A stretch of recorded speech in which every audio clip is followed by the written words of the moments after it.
If you stand on a highway overpass right now and just watch the cars zoom by below you, the whole system looks, well, it looks wonderfully physical. Right, yeah, lots of concrete. Exactly.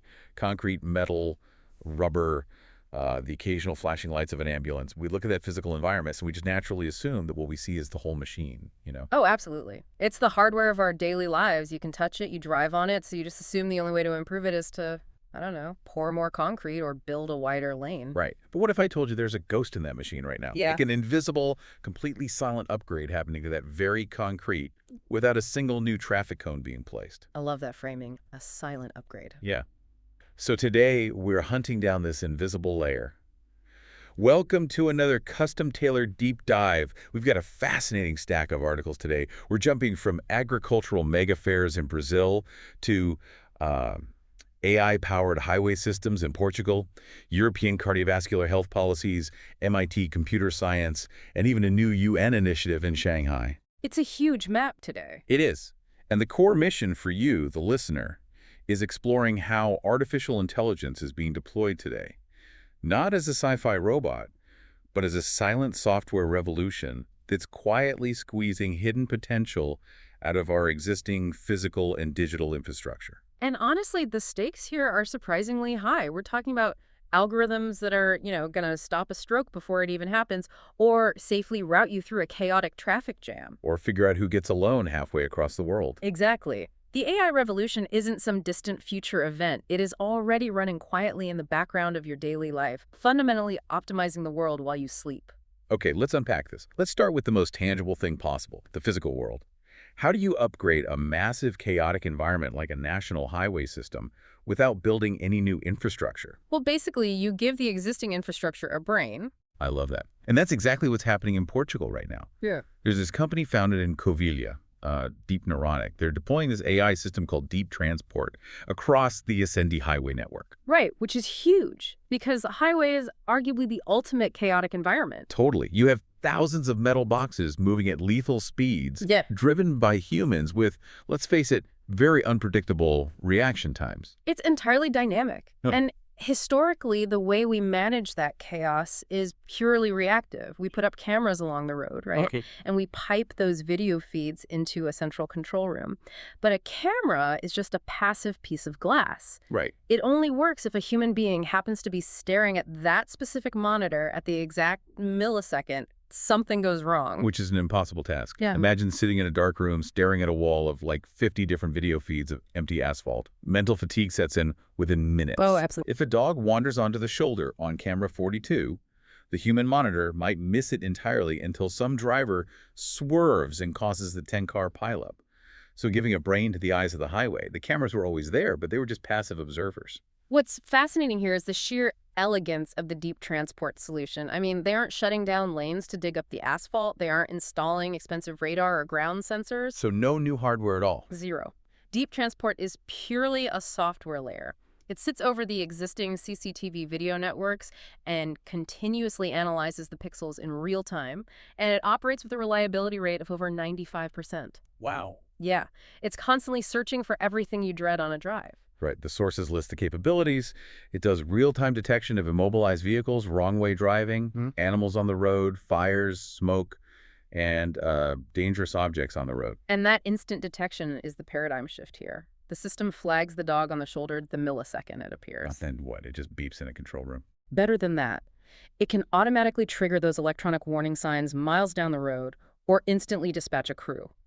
It transforms the entire highway from a reactive system waiting for a tragic emergency call into an active, life-saving decision platform. Which perfectly aligns with Portugal's Visum 2030 goal, right? Yeah. Their national initiative to just drastically reduce road fatalities using preventive tech. Exactly. By just applying this invisible software layer, they're pulling extreme optimization out of the exact same physical space. That real-time optimization is brilliant for a fixed linear environment like a highway. But it really makes you wonder what happens when the environment isn't linear at all. Like a crowd. Yeah, exactly. What happens when the traffic is literally hundreds of thousands of human beings freely wandering around a temporary city? Which brings us to our next source. Agrishow 2026 down in Brazil. Oh man, calling it a fair almost undersells the sheer gravity of this event. It really does. It runs from April 27th to May 1st in Ribeirão Preto, São Paulo. And to put this in perspective for you, the listener, imagine an area of 520,000 square meters. That is massive. It is a sprawling physical footprint. They're anticipating 200,000 visitors and 800 different brands. And just to give you a sense of the economic weight, last year's edition saw 14.6 billion raises in purchase intentions. So it's basically a hyper-congested temporary city built entirely around agribusiness. Yes. And navigating a space that size is physically exhausting. Historically, you just grab a giant paper map at the entrance, wander around for hours in the heat, and kind of just hope you stumble across the vendor or the investor you actually need to speak with. But not this year. They're rolling out Flora, which is this new AI application specifically engineered to guide visitors through the event. And on the surface, it just sounds like a digital map, right? It points out the restrooms, locates the food, suggests personalized routes based on what you want to see. Which alone is a huge time saver. Oh, for sure. That saves a lot of shoe leather. But wait, so Flora isn't just a digital map. The sources mentioned it has a chat feature that actively searches for other attendees based on interests and areas of expertise. Is this an agricultural fair map or like an AI matchmaking service for agribusiness? It is absolutely a matchmaking service, and that is the deeper insight here. Think about the concept of serendipity, right? The lucky coincidence of bumping into the perfect business partner at a coffee stand. Right. Serendipity is romantic, but it's terribly inefficient. In a crowd of 200,000 people, the person who could change the trajectory of your business might be standing literally 3 aisles over, and historically, you would just never cross paths. So Flora engineers the serendipity. Exactly. It turns a chaotic, random physical space into a highly curated, hyper-efficient networking environment. The AI acts as the invisible guide, squeezing every drop of productivity out of the physical experience. And the fair itself reflects this, right? They have all these specific thematic spaces. There's Agrishow Labs for startups to pitch. There's Agrishow Prod Elas focusing on women in the field. Oh, and don't forget the RP Mobi interactive bus. Yes, where visitors can put on simulated drunkenness glasses to learn about traffic safety, which sounds, honestly, terrifying, but probably very effective. Extremely effective. But, there is a massive catch to all this invisible optimization. Right, the energy. Running Flora in real time for 200,000 people or processing thousands of live video feeds for Deeptransport, it requires a very visible, incredibly energy-hungry physical backbone. Massive data centers. Yes. And we can't just keep building endless new data centers to power this AI revolution. It's not sustainable. We run out of land, power, cooling capacity. So instead of just building more hardware, how is AI helping us squeeze more juice out of the data centers we already have? This is where we get into some really brilliant computer science research out of MIT. They're focusing on solid-state drives, or SSDs. The high-performance digital storage devices. Right. They essentially make up the memory banks of the modern internet. But when you take thousands of these SSDs and pool them together in a data center, their actual capacity is chronically underutilized. Wait, really? Why? If I buy a 1 terabyte drive, I expect to be able to use a full terabyte. You'd think so. But it comes down to performance variability. In a shared pool of drives, the slowest device at any given millisecond basically acts as a bottleneck for the entire pool. The weakest link in the chain. Exactly. And the MIT researchers identified 3 completely distinct reasons why this happens. First is just basic hardware inconsistency. A data center is constantly replacing parts. So you have drives from different vendors, brand new drives, heavily degraded old drives. They simply don't run at the same speed. Okay, that makes sense. An old engine won't rev as fast as a new one. What's the second reason? The read-write mismatch. To write new data onto a block of memory in an SSD, the drive first has to physically erase whatever was there before. Oh, I see. And that erasing process is comparatively slow. So if another user is trying to read data from that exact same drive while it's in the middle of erasing and writing, the read request gets bogged down. It's like trying to read a chalkboard while the teacher is actively erasing it and writing a new equation. You just have to wait. That's a great analogy. And the third variable is the most chaotic one. It's a built-in maintenance protocol called garbage collection. Garbage collection. This sounds like a digital street sweeper. Essentially, yes. To keep the drive healthy, the SSD automatically gathers up outdated, scattered data and deletes it to free up contiguous blocks of space. The problem is, this garbage collection is entirely unpredictable. Ah. It triggers automatically based on the drive's internal logic.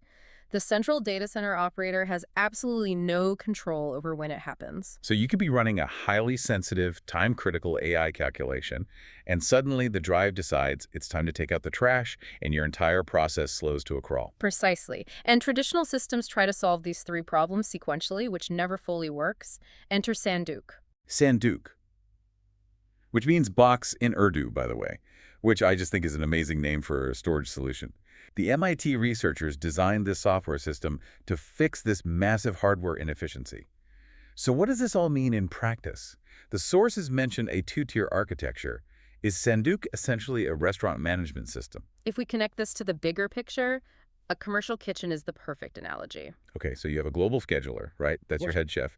The head chef is looking at the big picture and knows which line cooks are fast to do SSDs, which are slower. And they assign tasks based on capacity. Exactly. The global scheduler actively rotates the tasks to prevent those read-write collisions. It ensures heavy writing tasks go to different drives than heavy reading tasks. But what happens if a pan suddenly catches fire?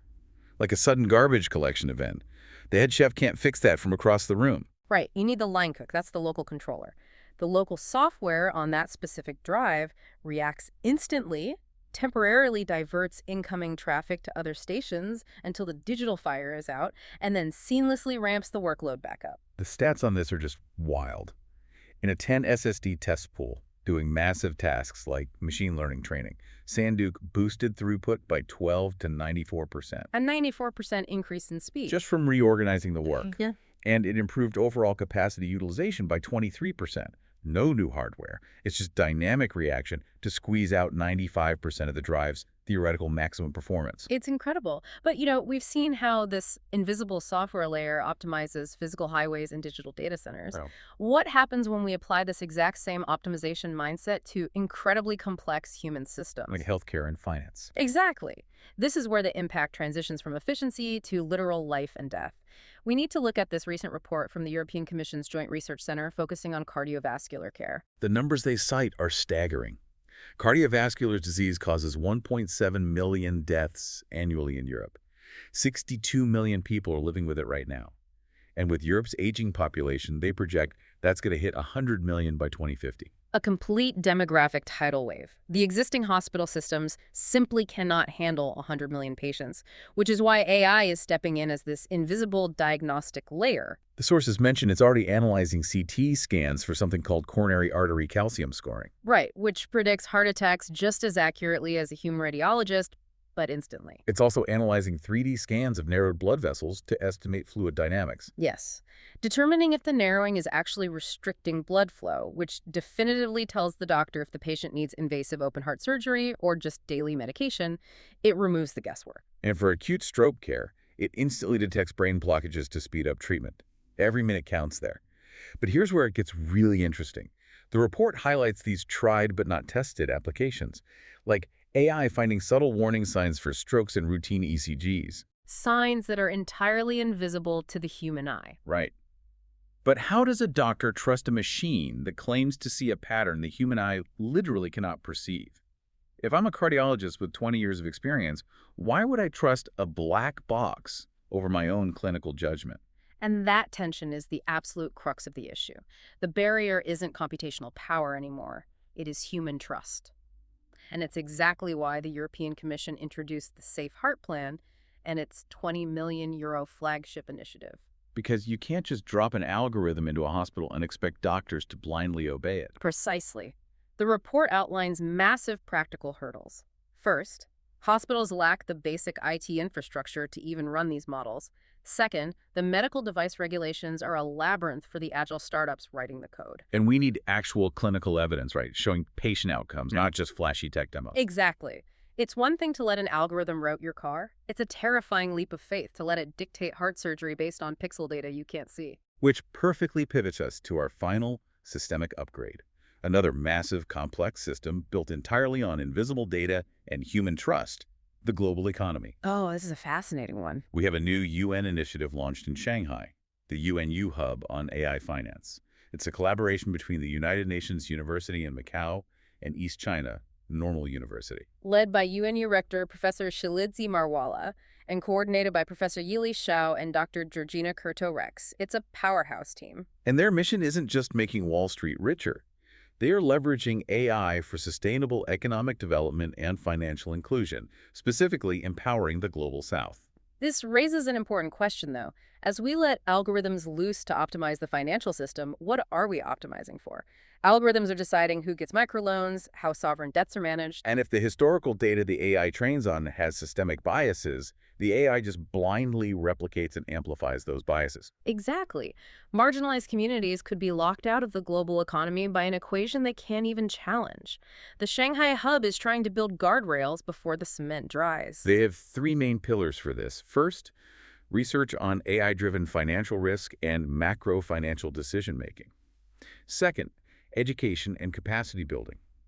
They're doing summer schools for global talent. Which is so critical. If the algorithms dictating global finance are only built by engineers in Silicon Valley, they reflect a specific worldview. Training developers from the Global South attacks that bias at its root. Right. And their third pillar is outreach and advocacy, to actually shape global AI governance so the developing world has a seat at the table. It's vital work. So if we take a step back and look at what we've covered today. From catching wrong-way drivers on Portuguese highways, to Flora matchmaking in Brazilian megafairs, To MIT's Sanduke squeezing speeds out of our data centers. and European hospitals hunting for invisible stroke warnings, all the way to Shanghai protecting global finance, AI really is acting as an invisible layer of extreme optimization across every facet of our world. It is deeply awe-inspiring. But, it leaves us with something heavy to ponder. Yeah? If we're eagerly handing over the keys, trusting AI to perfectly optimize our physical infrastructure, our data, our hearts, and our global finances, what happens when this perfectly logical, hyper-efficient, invisible layer encounters a highly irrational, unprecedented human crisis? Yeah. By using software to aggressively squeeze out every ounce of inefficiency, are we also squeezing out the buffer room needed for human error? Wow. Are we squeezing out the buffer room? Yeah. That is a phenomenal, slightly terrifying question to leave you with today. The invisible machine might be perfectly optimized, but we humans, thankfully, are not. Thank you so much for joining us on this custom-tailored deep dive. The next time you're standing on a highway overpass, take a second to look past the concrete and think about the invisible rules quietly running the show. Keep asking those big questions, and we will see you next time.